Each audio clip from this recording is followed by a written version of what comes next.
If your bank locked its doors next Tuesday morning, most people would learn the ugliest truth in personal finance 5 minutes too late. They would stand outside a building they have trusted for years, stare through a sheet of glass, see the vault on the other side, and discover that seeing their money is not the same thing as reaching it. That is the part nobody teaches because it ruins the bedtime story people are told about safety. You are told that cash in the bank is protected. You are told that a savings account is the responsible place.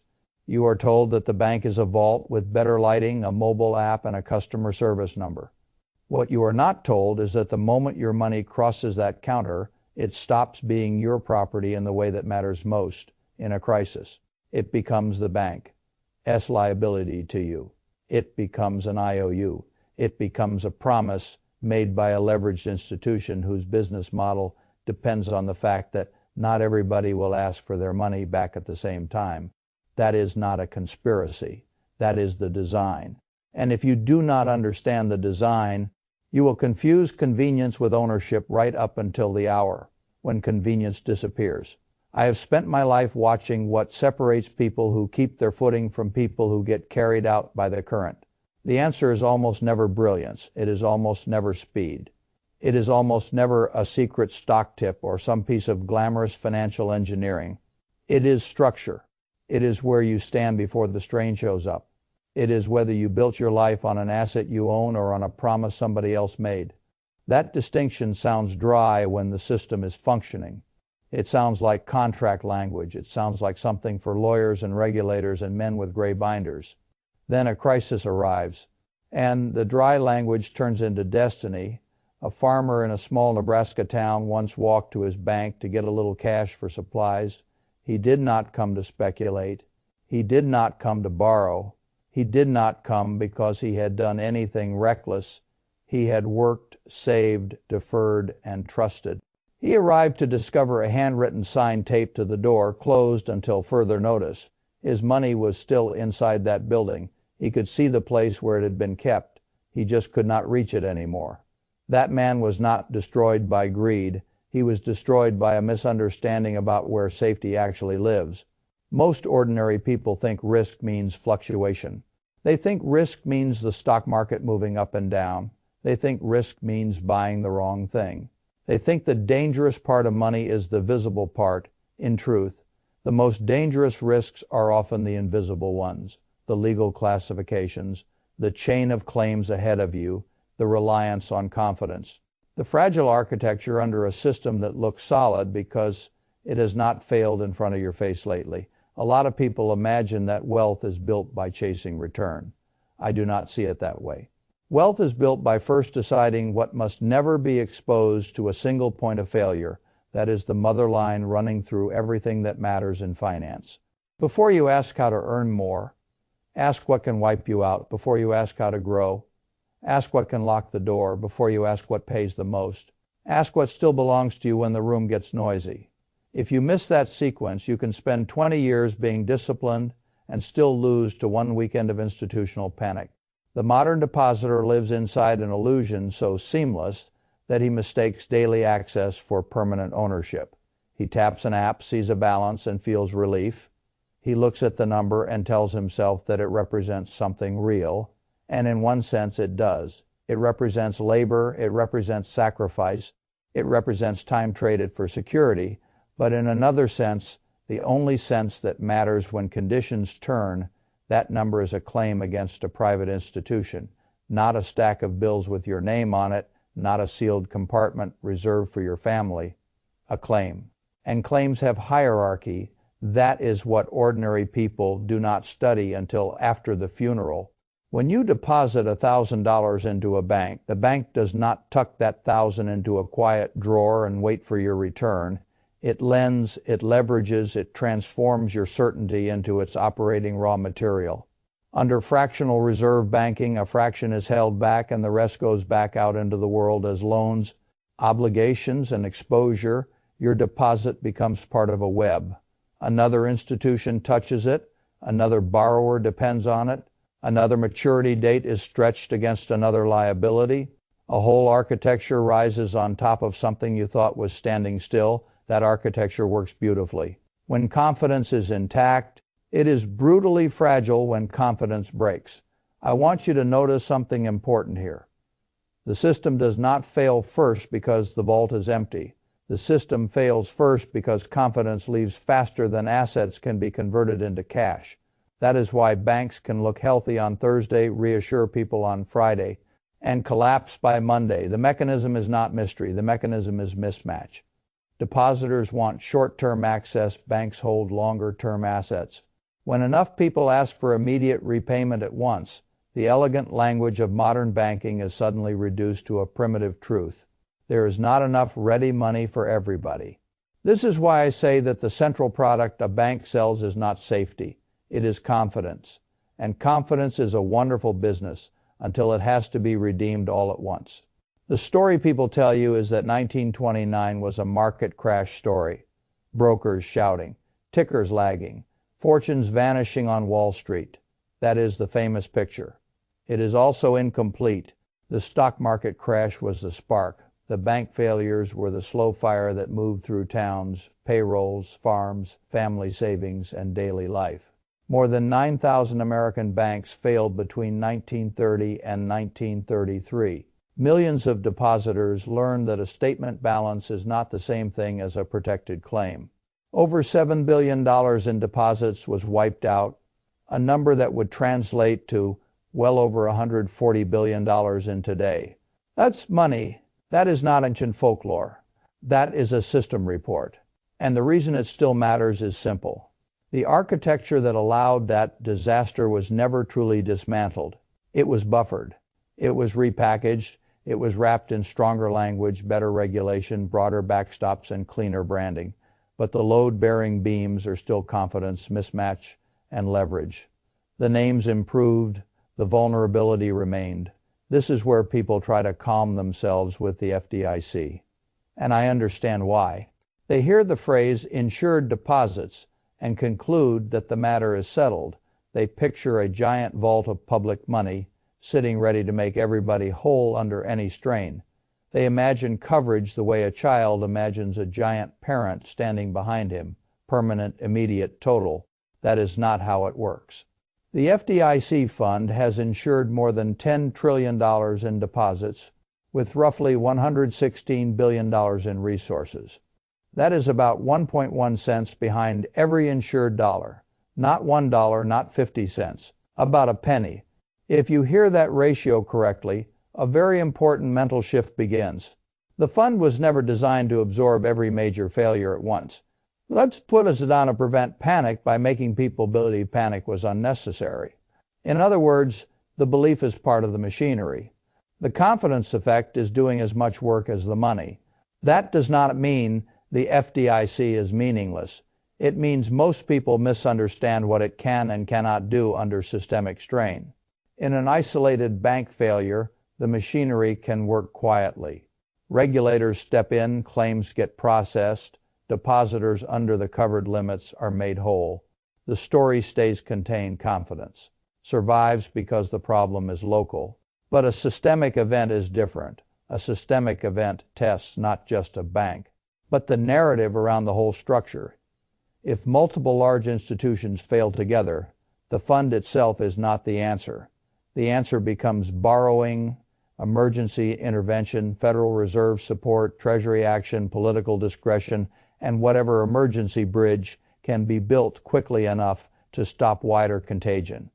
That is not insurance in the simple, childlike sense. People imagine that is crisis management. And crisis management is never as clean as the brochure. Look at 2008. The system did not calmly move through some neat pre-written insurance script. It improvised with extraordinary measures because the legal framework on paper was not sufficient to handle the stakes in front of it.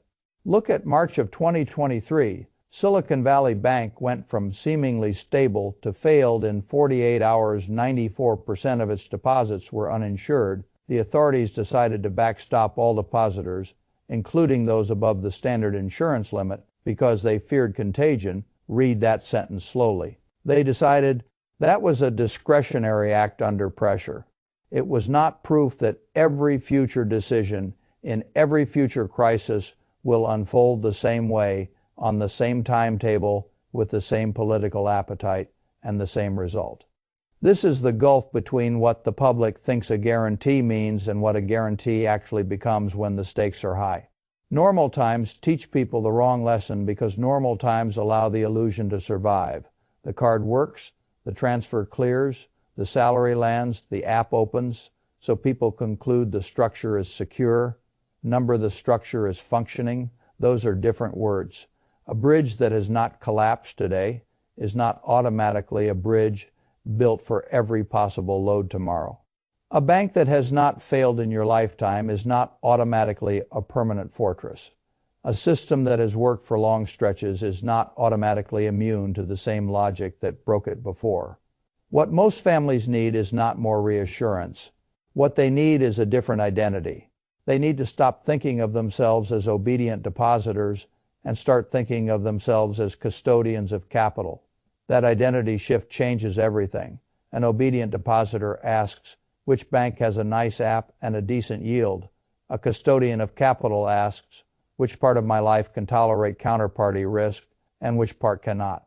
An obedient depositor asks, where is it easiest to keep the money? A custodian asks, what do I still control if the easiest path fails? An obedient depositor assumes that if a large institution exists, somebody important must have already made it safe. A custodian knows that large institutions fail with better furniture and more polished language than small ones. This is the identity flip most people never make. And because they never make it, they build their entire life on the wrong question. They ask, where should I store cash, as if cash storage were one decision. It is not one decision. It is a system of layers, each designed for a different job. Each with a different enemy operating. Liquidity has one enemy. Strategic reserves have another. Long-term purchasing power has another. Jurisdictional seizure has another. Inflation has another. Bank failure has another. If you force one tool to solve every problem, you create false safety. If you build in layers, you create resilience. The wealthy have always understood this, not because they are smarter in some mythical way, but because they study failure as carefully as ordinary people study convenience. The first layer in any serious cash preservation system is the recognition that bank deposits are for use, not for blind faith. A bank account is useful for transactions, payroll, bill pay, ordinary movement, and short-term operating cash. It is not a sacred final resting place for every dollar that matters to your future. If you treat it like a permanent vault, you are giving one institution, one jurisdiction, and one confidence structure too much power over your life. That alone would improve a great many outcomes. The second layer is direct ownership of United States Treasury obligations. This is where the 1929 lesson becomes very practical. When you buy a Treasury bill, note, or bond directly, you are not handing your savings to a private bank and hoping a private intermediary stays upright. You are lending directly to the United States government. Your claim is not merely a bank promise reflected back to you on a screen. Your ownership is recorded directly in the Treasury's own system. Through Treasury Direct, ordinary people can bypass a good deal of the private bank counterparty chain that so many depositors never realize they are relying on. That matters. It matters because in every major banking panic, people rediscover hierarchy. Direct obligations of the U.S. government sit in a different category from a deposit claim against a fractional reserve institution. The point here is not glamour. Treasury bills are not glamorous. They are not cocktail party assets.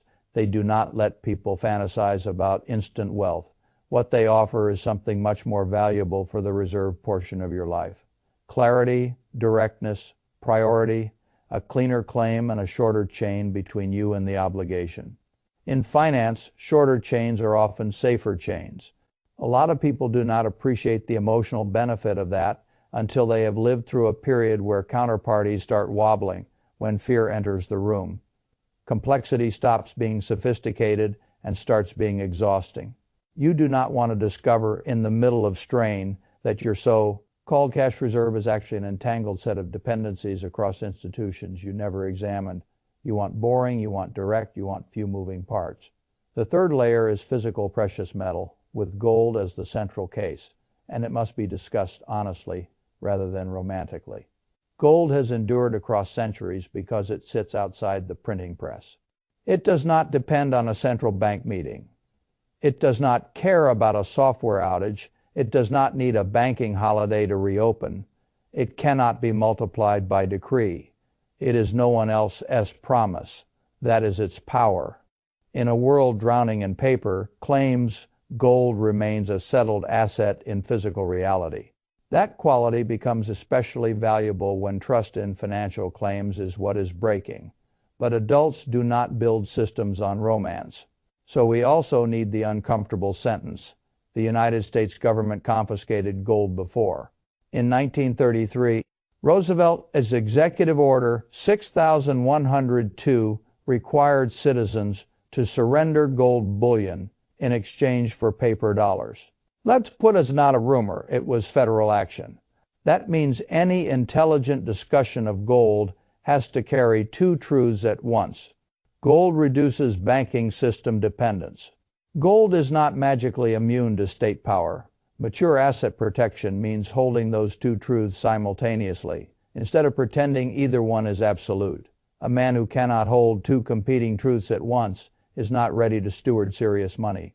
The fourth layer is real assets, land, productive property, things with utility outside financial theater.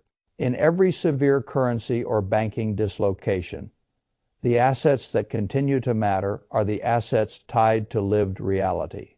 Shelter matters, productive land matters, energy access matters, durable utility matters, an acre that feeds, a building that shelters, an enterprise that serves a necessary demand.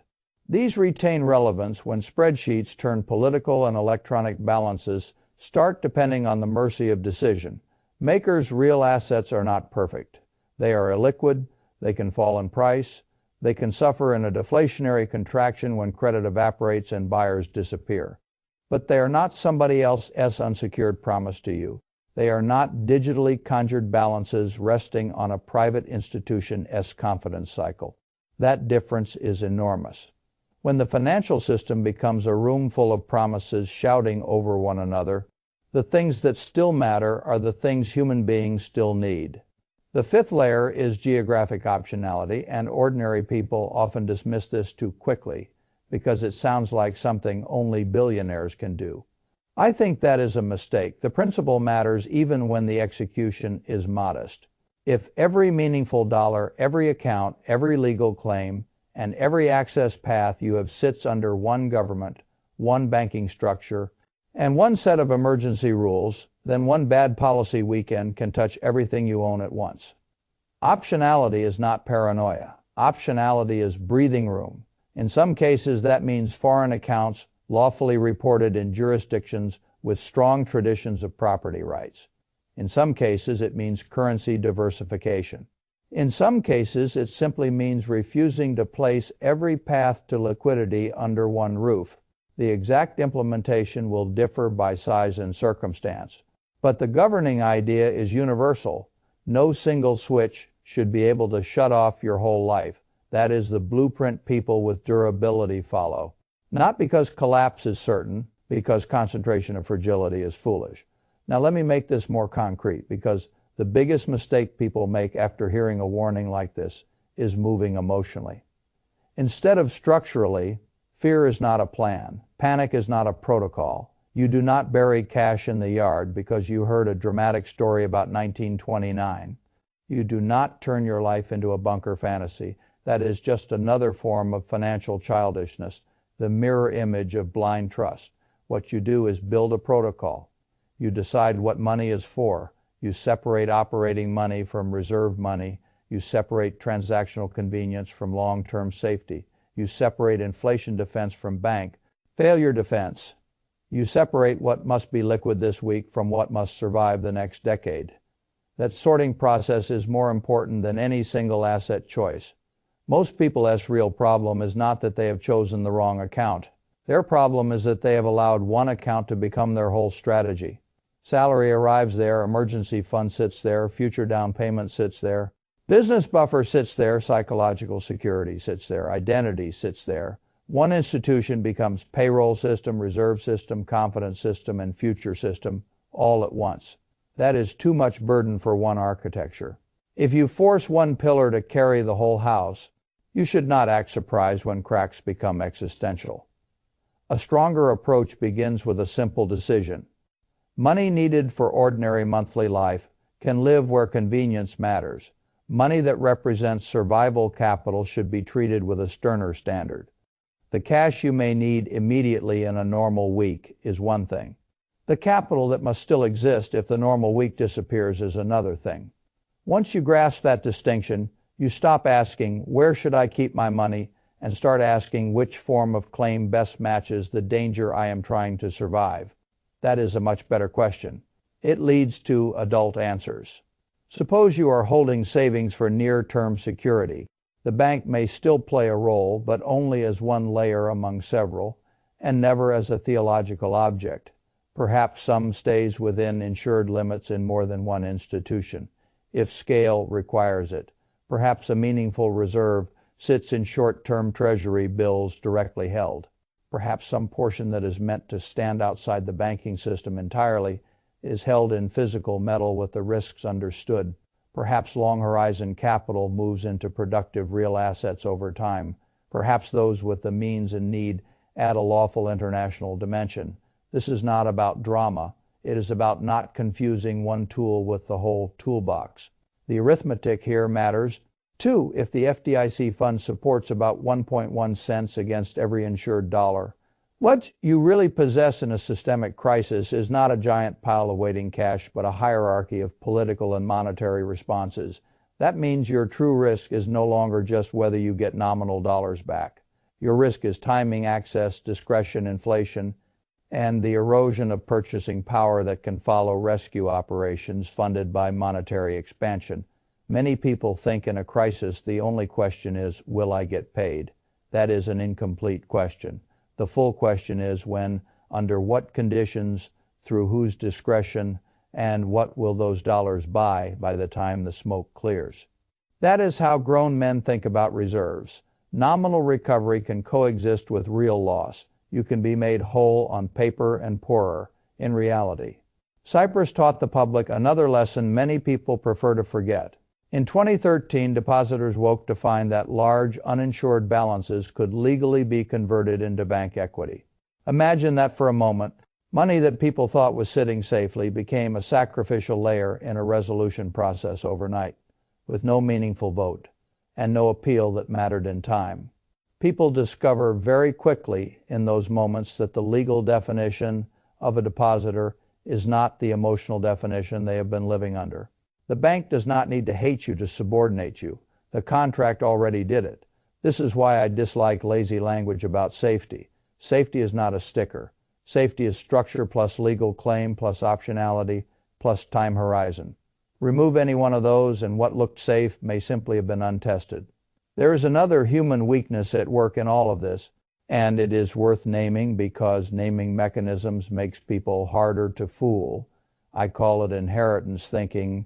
A person inherits a belief from parents, teachers, institutions, and repeated social habit, and because that belief has traveled through respectable mouths, he stops examining it. Put your money in the bank, keep it safe.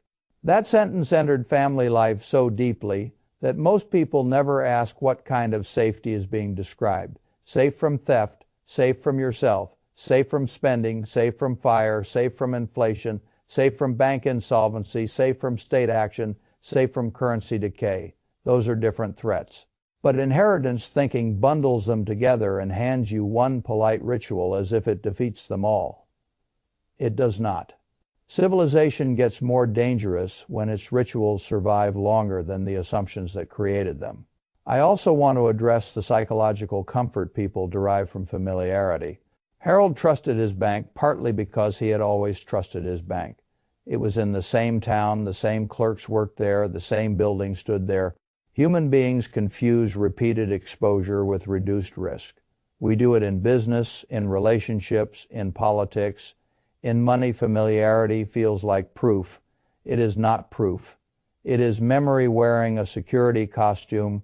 Banks understand this, brands understand this, institutions cultivate it because familiarity is sticky and profitable. A long history, a polished branch, a reassuring slogan, a smiling retiree in a commercial. All of it trains your nervous system to stop asking structural questions. But a familiar counterparty can still be a fragile counterparty. A beautiful building can still house a mismatched balance sheet. Trust built from repetition is not the same as safety built from design. That distinction can save a family. By the time a real crisis becomes obvious to the public, most of the useful moves are behind you. That was true in the early 1930s.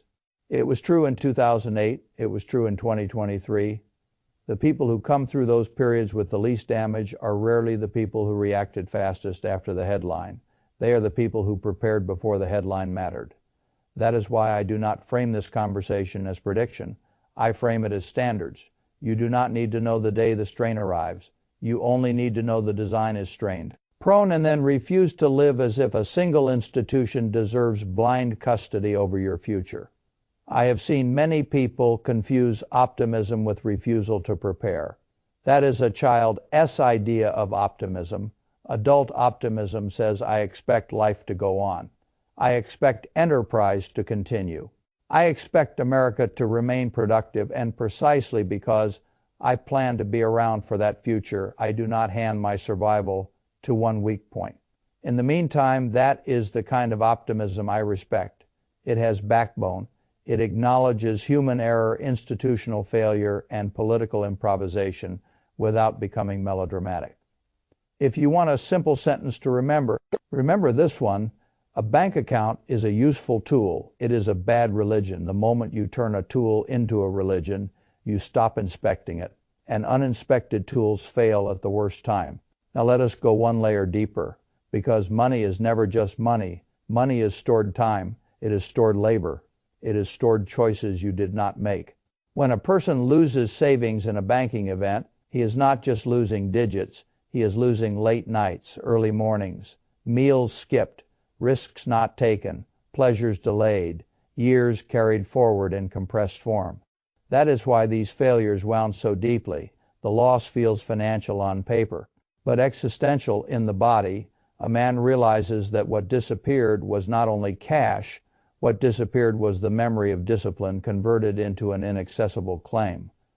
This is why the ending of a financial life should never rest on a screen balance alone. Your reserve system should answer a harder question if permission is interrupted.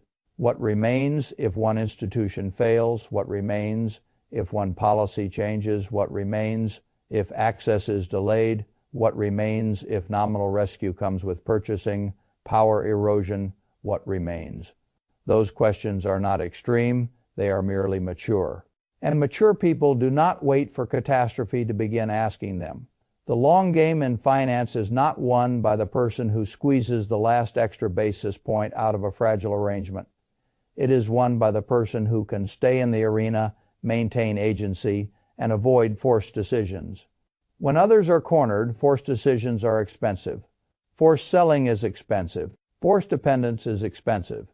Every resilient reserve you build is really a way of refusing to make scared decisions later. That is one reason I admire systems more than stories of heroic instinct. A man without a system becomes emotional exactly when emotion is most dangerous. A man with a system does not need to improvise under pressure. He has already decided which money belongs where, which claims he trusts, which risks he will carry, and which he will not. That is freedom, not the fantasy freedom of doing whatever you want, the real freedom of not being cornered by somebody else's emergency. So here is the protocol in plain English. Let the bank serve convenience. Let direct treasury ownership serve reserve clarity. Let some assets exist outside the banking system entirely. Let real assets carry part of the burden of long-term durability. Let optionality across institutions or jurisdictions reduce single-point exposure. And above all, let no balance on a screen seduce you into forgetting what kind of claim it really is. That protocol will not make you look clever at dinner parties. It will not satisfy the part of the human mind that wants exciting answers, but it may do something far more important. It may preserve your choices through periods when choices become scarce. In every era, the people who retain dignity through financial stress are usually the people who retained options before the stress arrived. They did not need to beg the system for mercy because they never handed the system total authority over their oxygen. That is what Harold lacked, not virtue, not discipline, optionality. He drove to town with only one doorway between him and his money. When that doorway closed, the argument was over. You do not have to live that way. The modern world gives you more tools than Harold had. It gives you direct treasury access.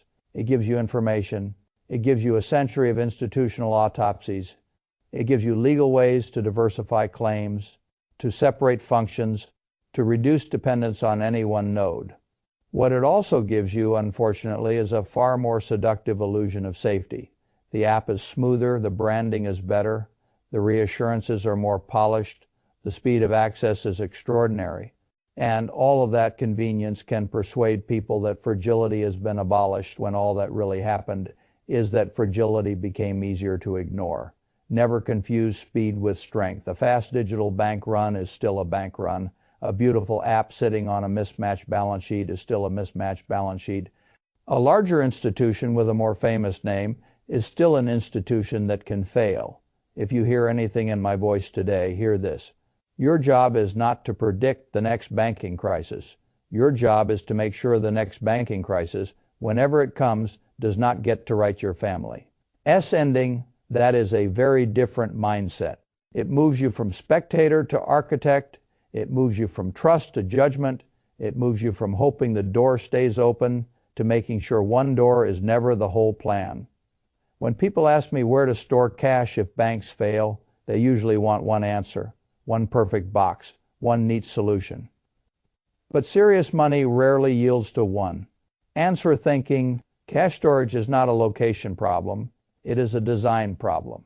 The right design accepts that every option has trade-offs, then arranges those trade-offs so that no single failure becomes fatal. That is how bridges are built. That is how ships are built. That is how civilizations last. Redundancy is not waste. Redundancy is memory. It is what intelligent people build after history has already shown them where the first structure broke. So do not leave this conversation asking whether banks are evil. That is a childish question. Ask instead whether you have assigned banks the job they can do well and removed from them the job they can do badly. Do not leave asking whether the government will save you. Ask whether your plan requires a rescue at all. Do not leave asking whether the next crisis will look exactly like the last one. Ask whether your household could survive a period of delayed access, institutional discretion, and damaged confidence without being forced into humiliating decisions. Those are the questions that separate adults from children in finance. Those are the questions that turn information into structure. And structure, more than intelligence, is what keeps a person standing one day, maybe not soon, maybe years from now, maybe on an ordinary Tuesday that looks no different from any other. Somebody will wake up assuming the old access will still be there by lunch. He will discover that the world had been changing quietly beneath his feet for longer than he knew. He will find out that the number on the screen was a weaker form of ownership than he believed. He will learn that a great deal of modern finance rests on confidence until the day confidence is required all at once. That day will be a test, not only of institutions, of private judgment, of whether a person listened while the door was still open. That is the real test in the end. Not whether you can repeat the slogans of financial safety, not whether you know the name of a regulator, not whether you feel calm when you look at your bank app. The test is harsher than that and cleaner than that. If permission were interrupted, what do you still own? If the bank became a courtroom hierarchy, where would your claim sit? If the rescue were slow, discretionary, or inflationary? What part of your life would remain intact if one doorway closed? How many others have you already built? Most people will not answer those questions until a sign is hanging on the glass. You still have the privilege of answering them before that, and that, more than any yield, more than any slogan, more than any false comfort sold by a polished institution, is where intelligent financial life begins.